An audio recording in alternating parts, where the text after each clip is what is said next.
The views expressed on this podcast are that of the host. This topic of UFOs is full of governments, charlatans, thieves, and loads of shit. For your listening enjoyment, put on your tinfoil hat, turn off all the lights in the home, and sit in complete silence because the probe is armed. Don't be scared if you're touched. Lastly, the UFO talk is explicit and your virgin mind is about to get fried. Let's get the show started. This is the Tempest universe.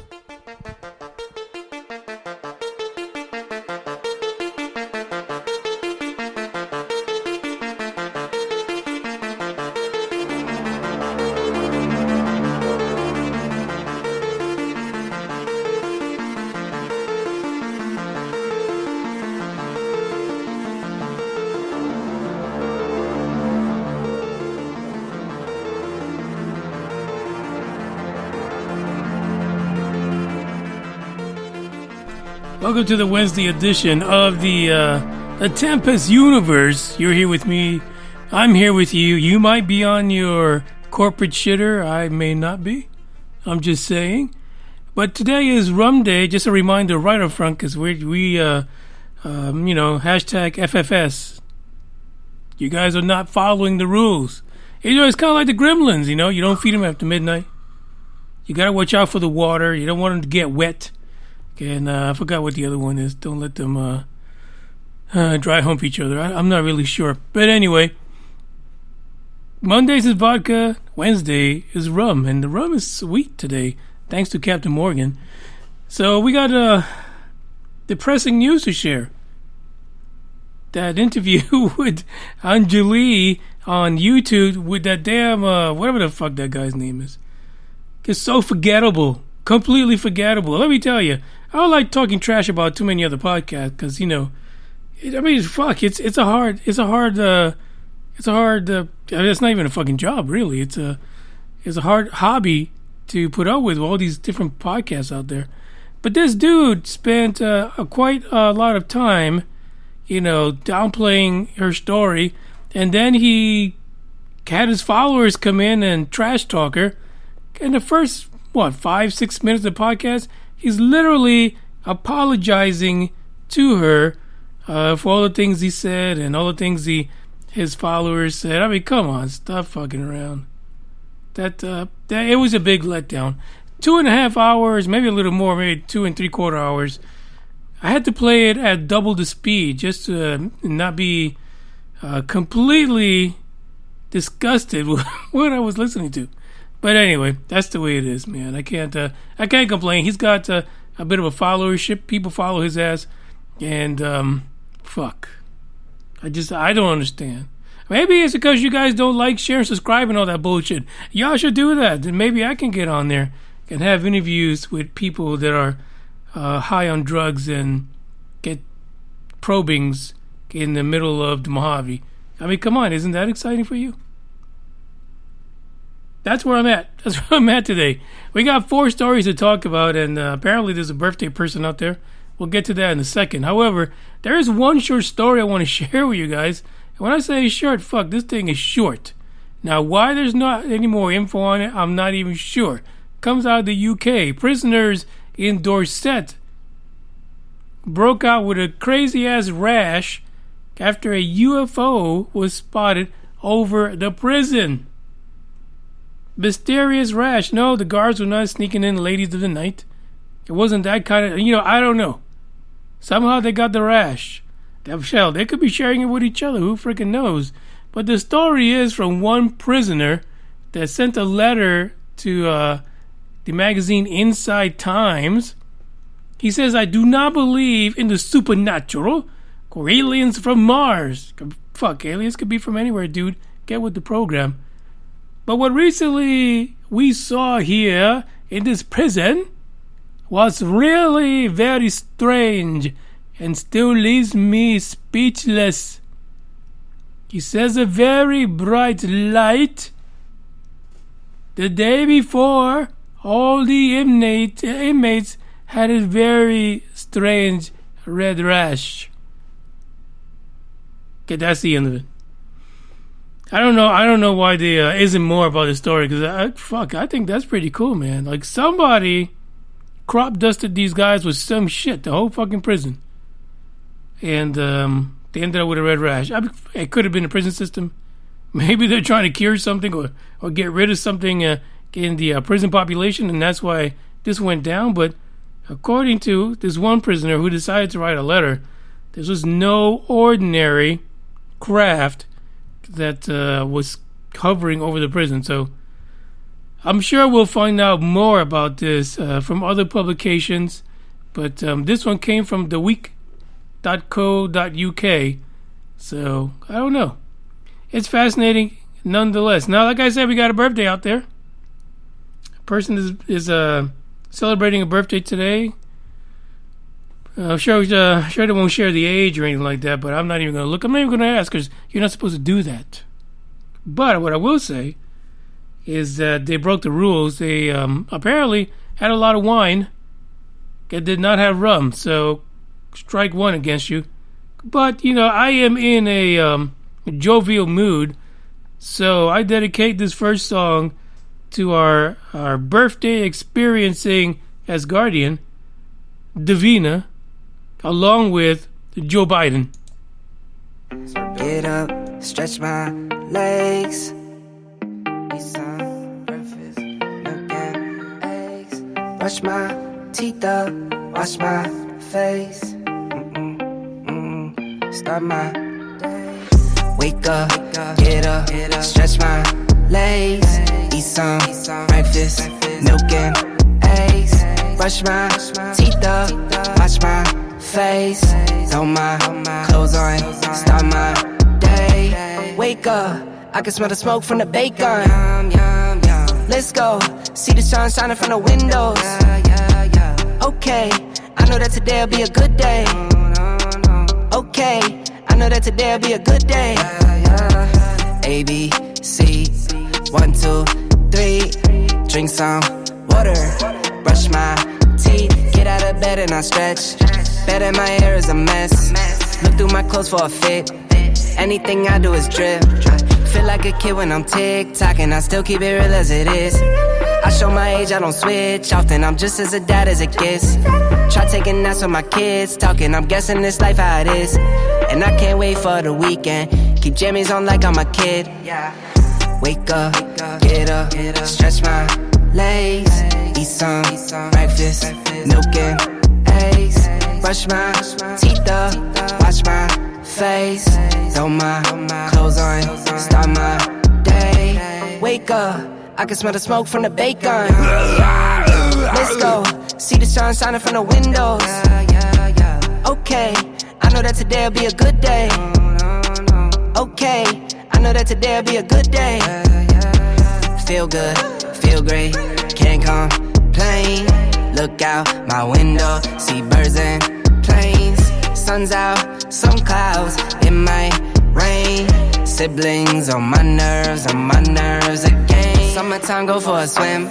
Wintertime, go grab a sled. Spring, I might need an umbrella. Fall back in school with my friends. Attitude change like the weather. My mom tell me it never ends. Like clocks, we evolve in a circle. Every 12 months we do it again.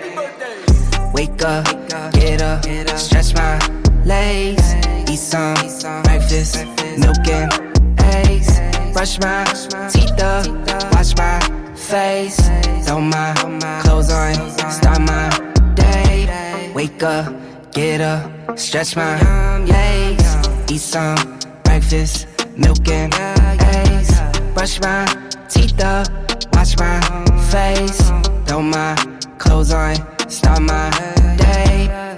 All jokes aside, happy birthday, Davina, down in Corpus. Hope you had a good day today. Breaking news, by the way, on Saturday at 8 p.m. Central, thanks to the Asgardians' ability to vote in guests on Discord. So you should get in there, become an Asgardian. It's free, and you can vote on shit like this. But Chris Garcia, the psychic, will be back with us on Saturday, 8 p.m. Central on YouTube. And then hopefully, hopefully it won't be a clusterfuck. and we'll be able to upload that as a audio podcast as well. So fingers are crossed that this is what's going to happen. I'll have to ask Chris tomorrow if he envisions that happening, because he does see the future. But I'm afraid what his answer is going to be. But let's get on to our first story for today.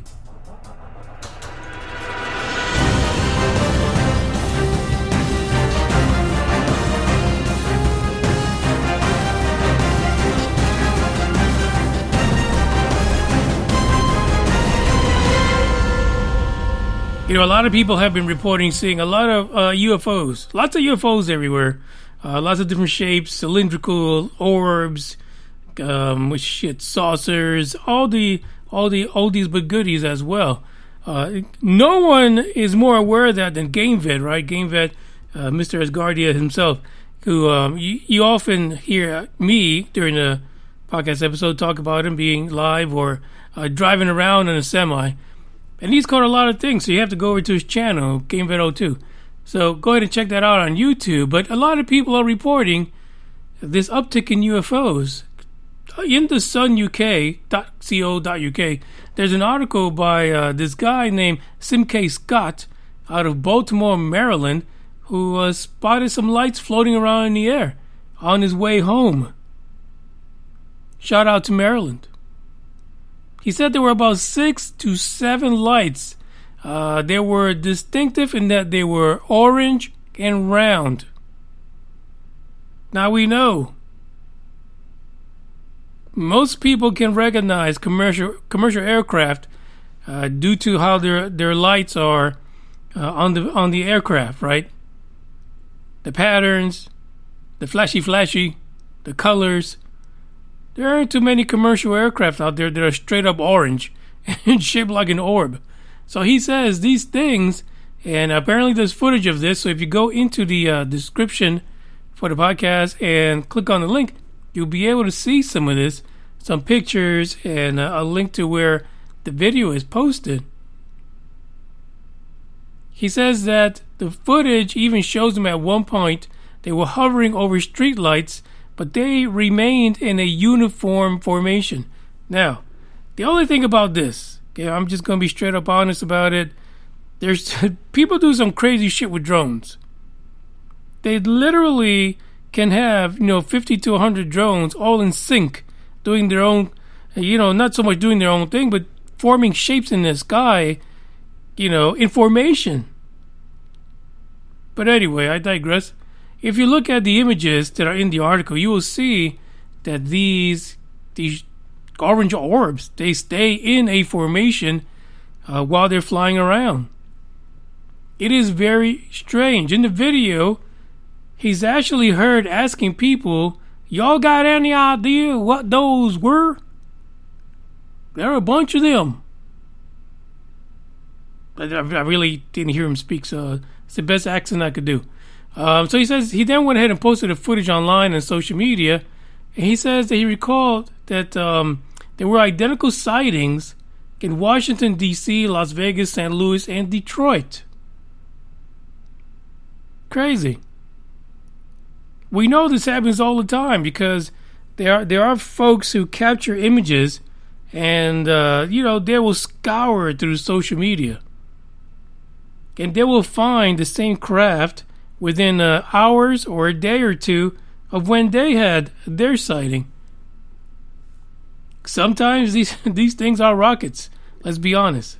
Sometimes these things are one of them Falcon 9s or some super heavy somewhere that is taking some shit somewhere, or some kind of a rocket from NASA taking a payload to the ISS. It's hard to tell sometimes, but this is very distinct. These are orange orbs. And they're hovering. So what the hell could it be? Nobody knows. These are your UFO-/UAPs. There was some individual from West Virginia who commented on the post by Simk Scott.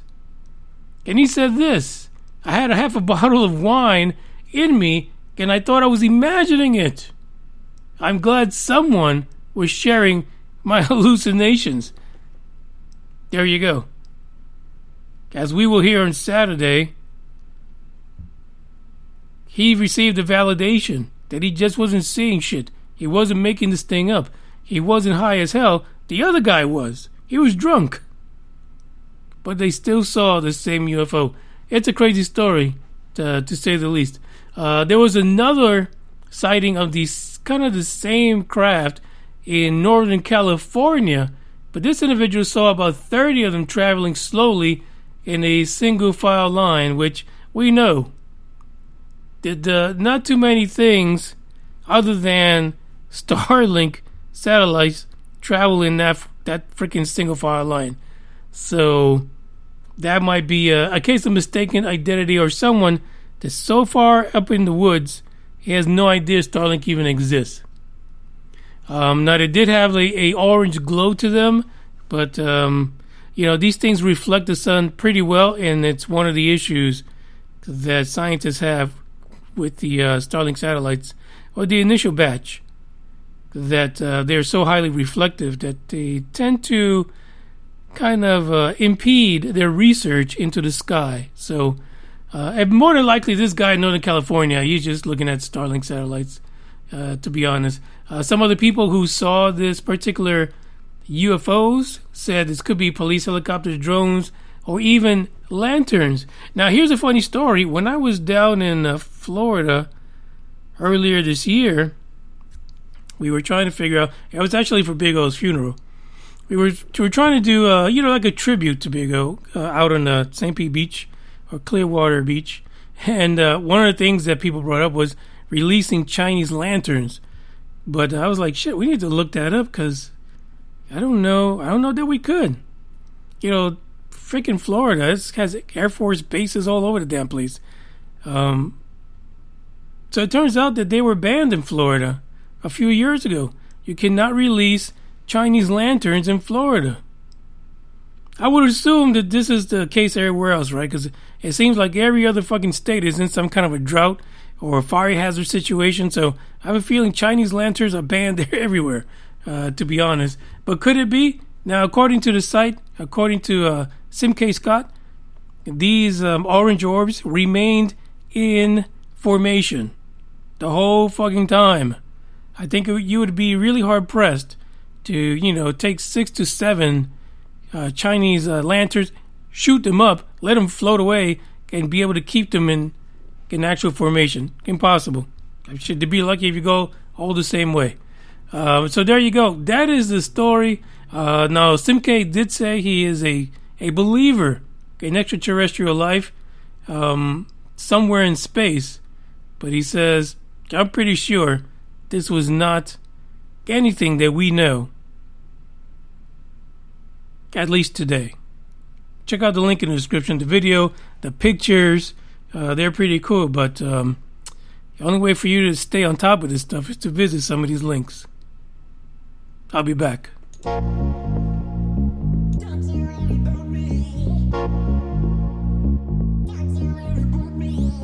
Don't need your pity, don't need anything from you. You made me someone I'm not. You made me realize what I got. Don't want your sympathy, your eyes so full of tears. I got my friends who got my back, so don't pretend you're all I have.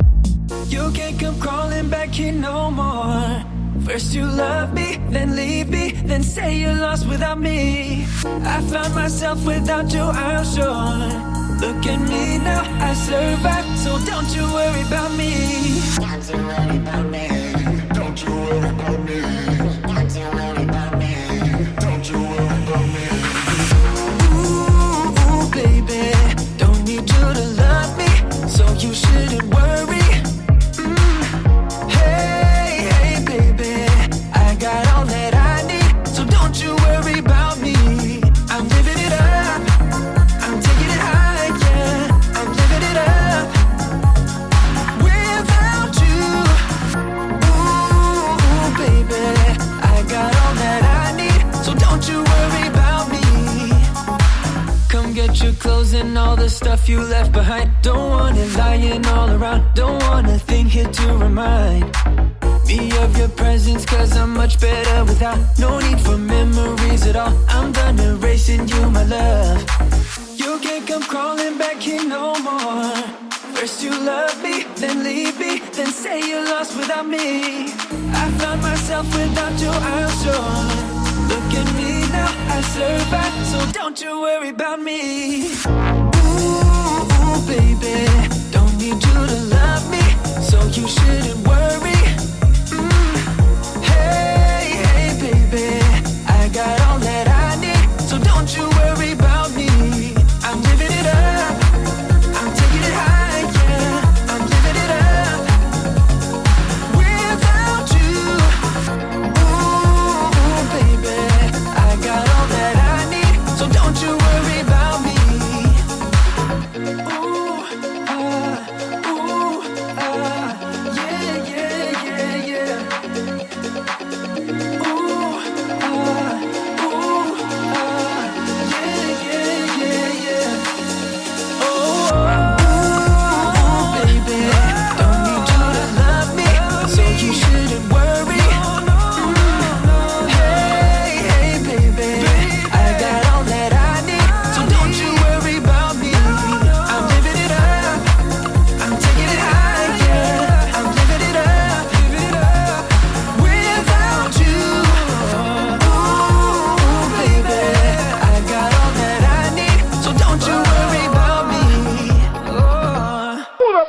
This asshole.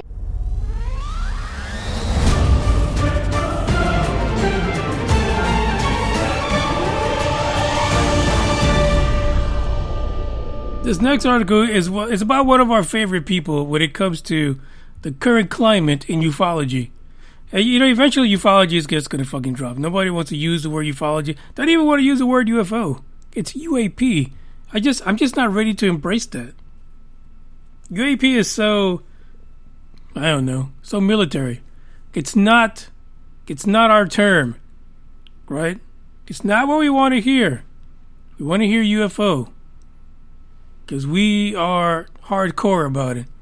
Former Pentagon UFO official Luis Elizondo to reveal shocking details in a new book. Wowzers.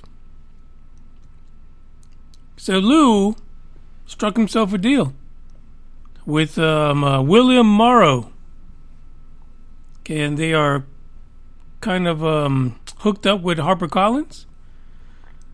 And after this crazy-ass bidding war over his publishing rights, he's going to get it out there. Apparently these are going to be memoirs. The memoirs are going to reveal shocking information, never before shared details regarding what Lou learned about UFOs. But not only that, but also, I guess, what it means for humanity. I mean, haven't we figured that out yet, Lou? Do you really need to fucking write it in the book? Anyone who has not pondered this while on the shitter, if you have sat at your shitter at work till your legs go numb, and you have not spent at least one day out of the year thinking about what the fuck is it going to mean if aliens are real and they've been probing humanity, you haven't lived or shit, really. Because you should have had that one session on the shitter that just brings you an epiphany about the topic. And apparently many people have not, according to Lou. So in his memoir, he's going to clear things up for you. He's going to give you a brain enema, to put it short. That's what he's going to do. He says there are things that people just need to know. They need to know the truth. I'll be honest, if it wasn't for Lou Elizondo playing swiper, with the Pentagon and taking taking those videos on the under the auspices of using them for training, we wouldn't know anything. We would still be pre-ATIP. We'd still be, actually we wouldn't even have a 2 to Stars Academy, so that could be a plus sign. That could be something positive. But we ended up with that anyway. we do owe him a bit of gratitude, I think. Yeah, he's a badass. He's got an interesting history. But Lou, in many of the interviews that I've seen him on, since especially since actually the month before the UAP report and the interviews after, he seems kind of I guess not satisfied. I think Lou expected there to be like a shock and awe moment for everyone when that report came out, and there wasn't. We were all fucking disappointed. Literally, it was the saddest thing we ever fucking saw. So I think he's still on the warpath.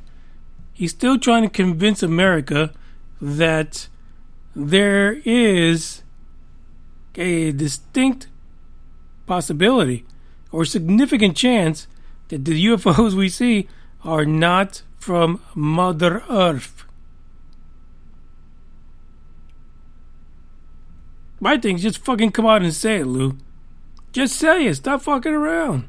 Stop fucking around.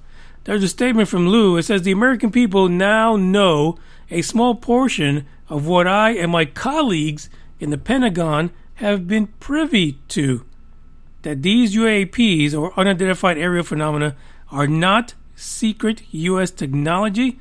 They do not seem to belong to any known allies or adversaries, and that our intelligence services have yet to identify a terrestrial explanation for these extraordinary vehicles. This conversation is only the beginning. We got a slight start to it, to be honest, but it still needs to leap, take bounds. It needs to go into the next fucking dimension in order for this to stick to people, to be honest, because people are just, they give no fucks. Now here's the article had a great little segment here about kind of the history of Lou Elizondo. Number one, he was a U.S. Army counterintelligence specialist, and he helped hunt drug traffickers. So that's where he gets some of his, quirky little behavior, I guess. He also tracked terrorists and spies. In 2008, he, of course, was asked to join ATIP, that program, which was sponsored by a $22 million cha-ching tax money donation, which was, kind of funded through our buddy, the one and only Harry Reid. And then after that, in 2010, he was also made the director of the ATIP program. In 2017, he said, fuck you guys, I'm done with you. He left in protest due to excessive government secrecy regarding the UFOs. And since then, he was involved with To the Stars Academy from 2017 to 2020. And he said, fuck you guys, you're involved in too much corporate secrecy. He really does not like secrecy at all. He's just like, no, fuck you. I'm done. I'm Lou. So we'll see what this book has to offer. There was a tweet that people were sharing about an interview that Tom DeLonge did, and apparently Tom DeLonge had seen other videos besides the famed 3 videos that Lou Elizondo was able to swipe. And he mentioned in there that there was a lot more footage, more in the I guess in the vein in that the UFOs, especially the Tic Tac, actually was able to get extremely close to the F-18 Super Hornets that it was buzzing. So much so that it was within eyeshot. Literally, because they could see this thing up close and personal, not at a distance through, FLIR. When will that be released? Who fucking knows? Somebody has the video, and this video about this longer Tic Tac encounter or footage has been rumored for such a long time. But no one has released it because apparently there is no explicit release from the government for anyone to be able to release that. So I guess that's what the issue is, right? But Louis Lozano's book coming out. Now, the company that helped him grab that deal apparently does deals for movies too. So we could be seeing a Louis Lozano story or some kind of a advanced aerial phenomena UFO story come out in film, whether it be for cable or the big screen, who knows. But I guarantee you, before even this book is out, someone's going to have a damn movie about the Louis Lozano experience. So I don't know, what can you do? It is what it is. The guy I'm sure he can't get a fucking regular job anymore. So he might as well write books, do films, and join a strip club. Who knows?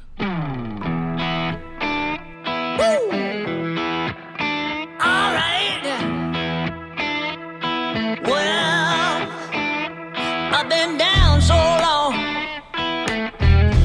that my mind can't get no rest. No, I've been down so long that my mind can't get no rest. No, this ain't easy, darling, 'cause the devil's on my trail. I've been running so long that my feet don't work no more. Oh yeah, I've been running so long that my feet don't work no more. Oh no, it ain't easy, darling, when the devil's on my trail. Oh yeah.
Fucking scream at me? Where's you the money? Fuck you. Look at you with your fucking 48% body fat.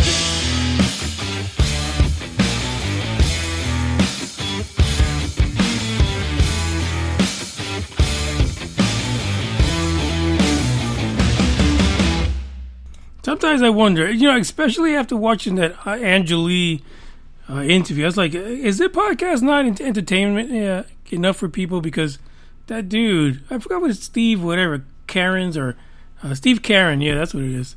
For fuck's sake, he was just not entertaining at all. I feel like I'm a little bit more entertaining, but not entertaining enough to resurrect a fucking woolly mammoth. George Church and Ben Lamb, they've announced the creation of a company called Colossal, and their goal is to de-extinct. That's what I said. Bring back to life woolly mammoths. What in the fuck? Apparently, George Church is a kind of famous Harvard geneticist. He has been talking about doing this for some time, over a decade, and he's ready. He's ready to do this. Now, one of the things that he wants to do, and I'm talking about Ben Lamb right now. Not only does he want to bring back the woolly mammoth, and actually they've actually have been looking to seed about $15 million to get this done. But LAM is also known for the idea of launching satellites to search for UFOs on our planet. What a fucking great idea. I'm not too sure about the woolly mammoths, but goddamn, using satellites to track UFOs, I mean, really, that's up there with the Starship and the Crew Dragon. I mean, like, why not? I want to put some money in that. Let me just say that. The colossal company describes itself as a breakthrough bioscience and genetic engineering company, and it is accepting humanity's duty to restore Earth to a healthier state while also solving for future economies and biological necessities of the human condition through cutting-edge science and technology. Somebody cut that shit down. That mission statement, way too fucking long. Now, here's a weird thing. So they're thinking that, and it depends which article you read, right? Because one article says these fucking woolly mammoths are going to be in Siberia, or there's another one that says they're going to be in the Arctic. I don't know. It's one of those, maybe even fucking both. But the idea is that by returning the woolly mammoth, you will be able to save the permafrost from melting. That's what they're trying to do. They're trying to preserve those areas and keep them from, going extinct themselves, because they feel that the woolly mammoth was one of the creatures in early history that helped keep that going. They kept it alive. So who knows? They've pretty much been able to assemble about 60 plus genes that would essentially make the elephant's genome functional and be able to create, using the elephant as a base, a woolly mammoth.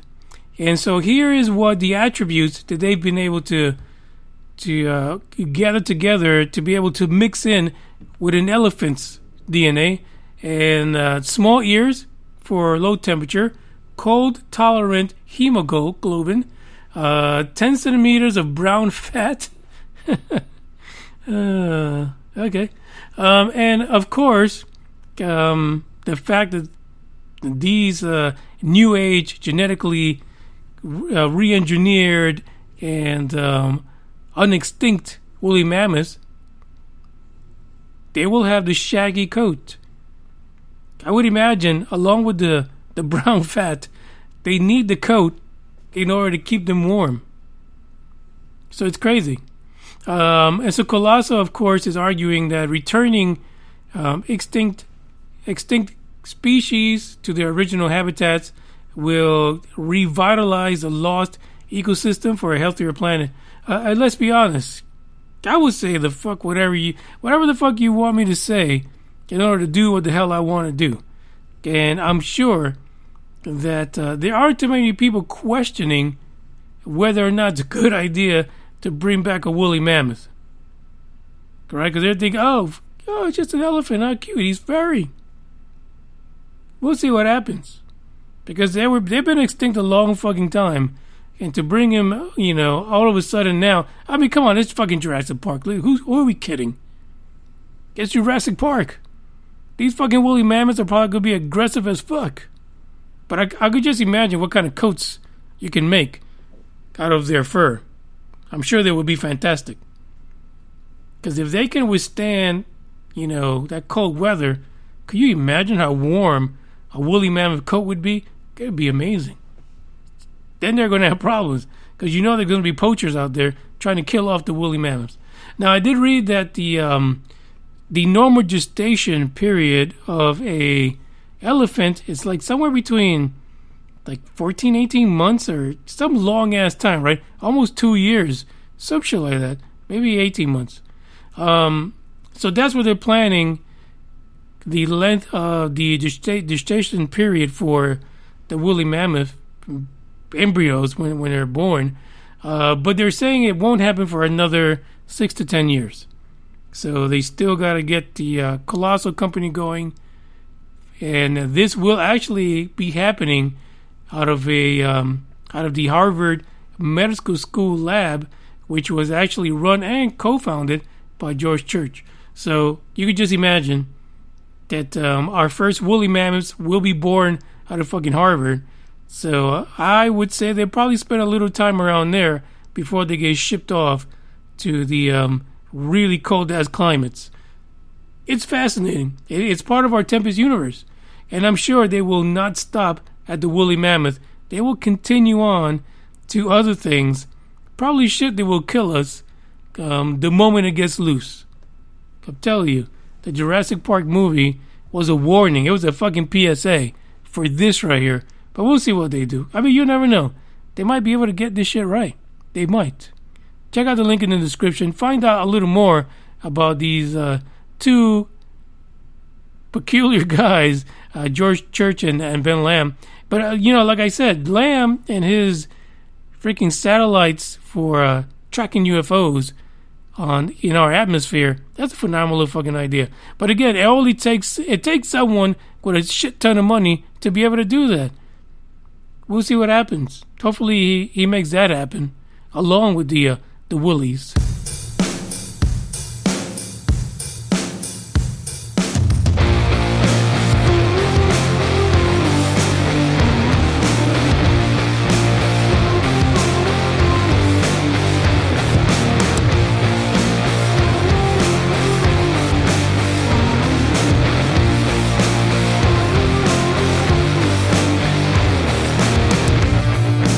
I was on a mission, I was on a plane.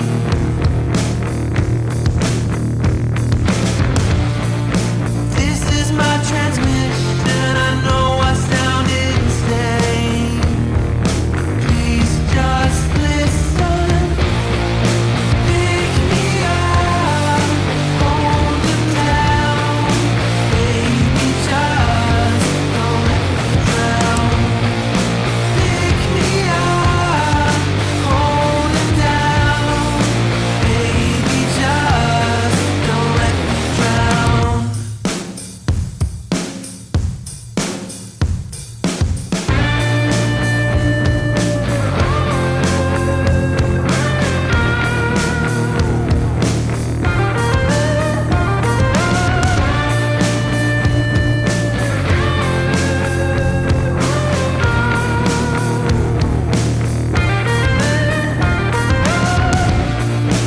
I am not a trickster, this is not a game.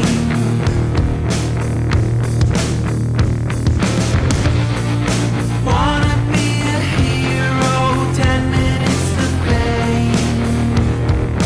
Please just listen.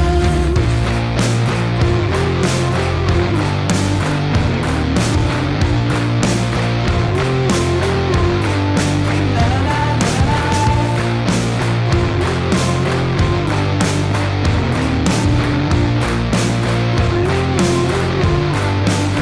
la la la.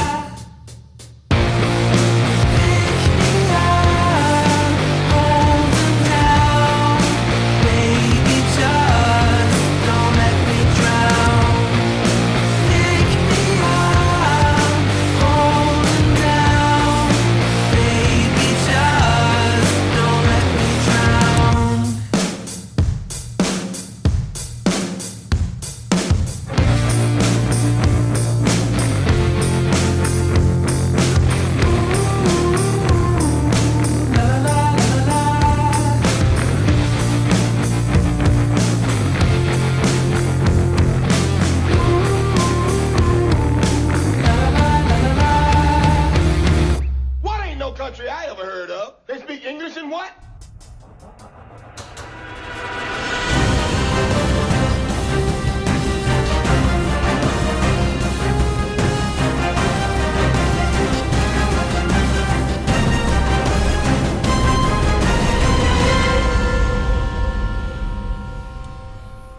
There is, I don't know. You might have been stuck under a rock or stuck at work or picking up kids from here, picking up kids from there. or maybe you're unconscious, but you possibly missed the Inspiration 4 Crew Dragon flight. It was phenomenal. I was glued to it, so much so that the countdown, the last few minutes happened while I was driving, and of course I had my cell phone out, hanging from the windshield, while I was driving to my destination. The good thing is that I made it to my destination before the last minute before it took off, and it was phenomenal. The cool thing is too is that I have people from Florida who sent pictures of the actual launch, which the pictures, for fuck's sake, I don't know what the hell they were using. If they were using a cell phone, it's the best damn cell phone picture I've ever seen. You've got to catch the video of the launch, but not only that, catch the video of maybe the first 5 minutes of it getting to the part where the first stage and separates from the rest of the Crew Dragon, stage 2 and 3, because it is basically what a lot of people confuse as seeing a UFO. The whole jellyfish effect. It's all there. Fantastic. These folks, Sean, Jared, Haley, and Chris, are now fucking astronauts. Yeah. And you know who's upset about it? Yeah, Jeff Bezos. I mean, he's upset about the whole fucking thing. Literally, this is what he sounds like right now. Yeah, because Jeffy didn't do it right. Jeffy did not. Are you done yet? You're interrupting the podcast, Jeff. Anyway, Jeff didn't do it right. All his people that were up on his phallus, not a single one of them is an astronaut. And NASA said, you got to be doing some shit. You got to be doing something for the flight. You can't just sit there and float around like an old hack. You got to do something. Well, guess what? Inspiration 4, these 4 civilians have freaking scientific experiments. Scientific. That's right, Elon. That's right. You won. You won again. They have scientific experiments. There isn't a person on there that doesn't have a job to do that's going to contribute to the flight. In addition to that, this thing is actually going up further in its orbit than the International Space Station and the Hubble telescope. The other 2 knuckleheads didn't do that, meaning, Virgin Galactic and Jeff, they couldn't, they didn't. I'm sorry, Jeff. Jeff, you fucked up. You fucked up, Jeff. Elon got you again. I know. Go get a toupee. No, really. Get those shoes that make you taller. I don't know what to tell you, buddy.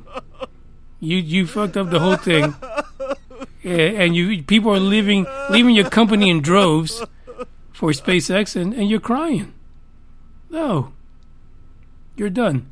Now, in some milestones that are going to be celebrated just with the Fantastic Four, that's what I call them, because I feel like they're going to be radiated. They'll come back with superpowers. First thing is, it is the first entirely non-professional crew to become astronauts. These guys are not astronauts. They were not involved in the space program. The first black female pilot to be in a space flight. There you go.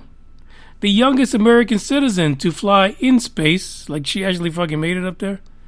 And the first private SpaceX space flight, meaning NASA had no involvement in this particular launch. This was strictly a SpaceX move. Yeah, they left from Cape Canaveral, but I mean, it's amazing. Completely amazing. Now, there is a footage from the Spaceflight YouTube channel, and according to them, which I didn't see it because, of course, I'm freaking watching this on my phone, but apparently once they reached orbit, there is a rumor that they actually crossed paths with the ISS. So I'm going to relook at that video again. You can see the video as well. Go to YouTube, go to SpaceX.com, go on there and check it out. And I want to see if it's true, because they called it out. Like, they actually saw the space station in the distance as the Crew Dragon passed through their orbit. So that would be fucking amazing, to be honest. What images the folks from the ISS, if they were fucking awake, could catch of the Crew Dragon passing them in Earth's orbit. Amazing. These guys are going to be up there for 3 days. They're going to be, of course, running and, well, helping to run the Crew Dragon. They're also going to be running those experiments. The other thing, too, is what SpaceX did for this particular capsule is that they removed the mechanism that joins up with the ISS and replaced it with a glass, I think they call it a cupola window. But if you look at the image for this particular episode, you will see what it looks like. It looks like a dome that they put at the end, at the very top, at the summit of the capsule. And when that door opens, you will see that bubble dome, so that these guys, the Inspirational Four, can actually see space, the planet. They can see all kind of things. I mean, they have the most amazing view while they're going to be up there for those 3 days. Now, some interesting facts that I heard through some of the video coverage is that they do have a shitter, but it's not exactly super private because it is a small capsule. So they have a shitter where, they put up a blanket, whatever. You guys who use like boats, like pontoon boats, you know this. You have like a shitter, and then you pull up this curtain and you do your thing.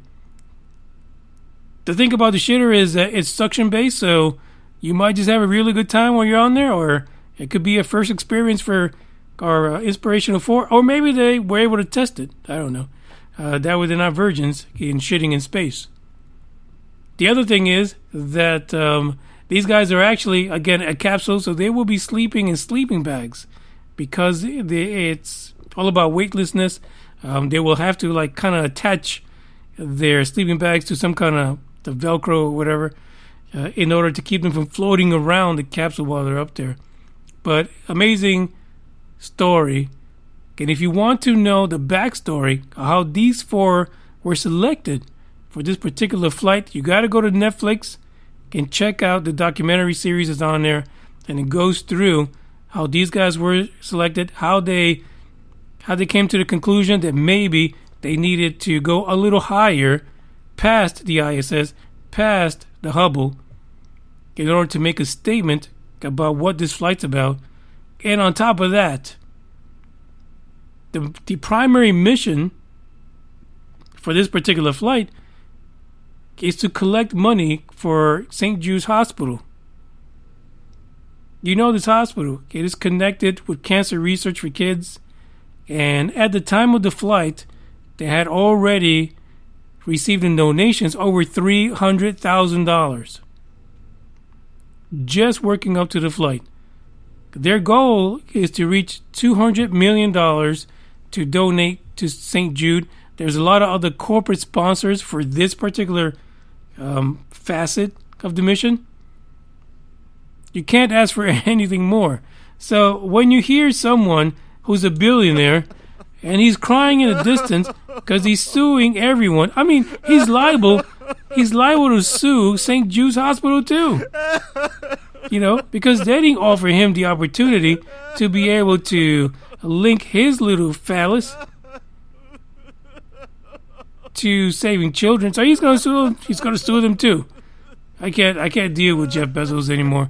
But anyway, my hope is that eventually Jeff Bezos will cool his heels, will get a great Starship takeoff and not blow up, but also that these four make it back safely when they touch down back on terra firma, and we realize that space may be in reach for many of us, especially when these four people made it up there and had this historic flight. I thank you guys for listening. This is the end of the podcast today. Don't forget to tune into the YouTube channel, 8 p.m. Central on Saturday. I'm sure we'll have the Asgardians on there, but for sure we'll have Chris. And we got some questions to ask Chris, especially since he hasn't been on the show for a while. But we're going to ask him some questions. Maybe some people will get their future read if they're about it. But it'll be fun nonetheless, because things always seem to go awry when it goes down on YouTube.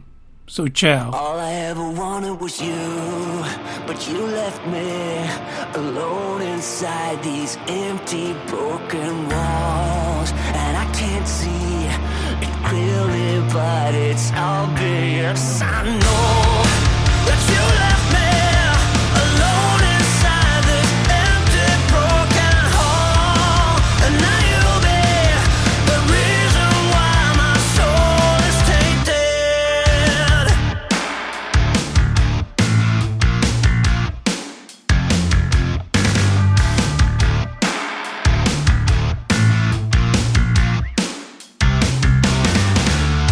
Somebody help me, 'cause I'm feeling trapped and I don't know what to do.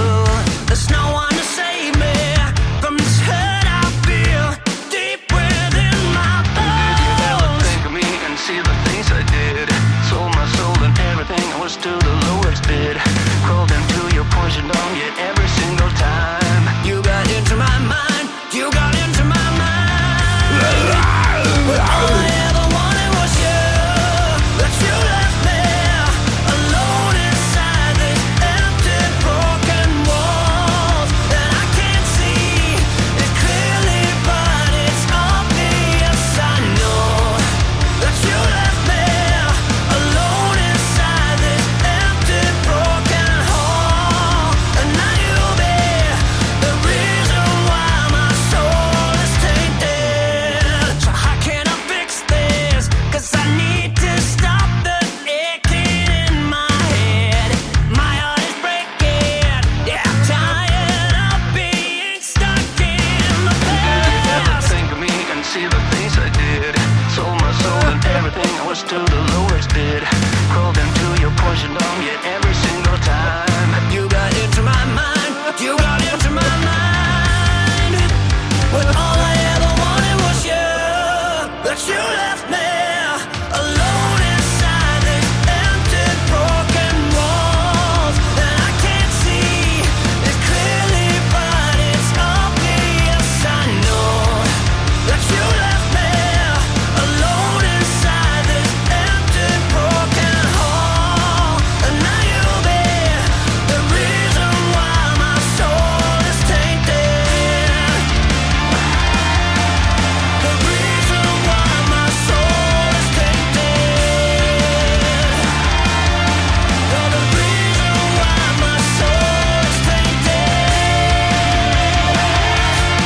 You're the reason why my soul is tainted. You're the reason why my soul is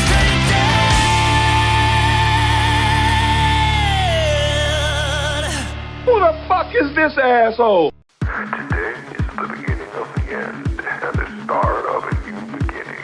Time has come to refine yourself and let go of the demons in your head that have held you in captivity for so long.